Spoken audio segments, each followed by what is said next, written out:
Analysts have pointed to its three-engine setup, featuring two side air intakes and a dorsal intake as unusual, potentially indicating a design optimized for high-speed, long-range operations.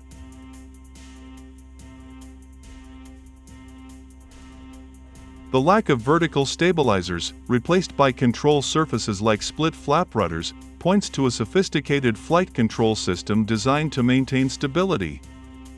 While some have labeled it a sixth-generation fighter, others caution that this classification may be premature, given the absence of clear criteria for such a designation and the uncertainty surrounding its full capabilities. For now, the J-36 remains a symbol of China's technological ambition, its full impact yet to be determined as testing continues and more data emerges.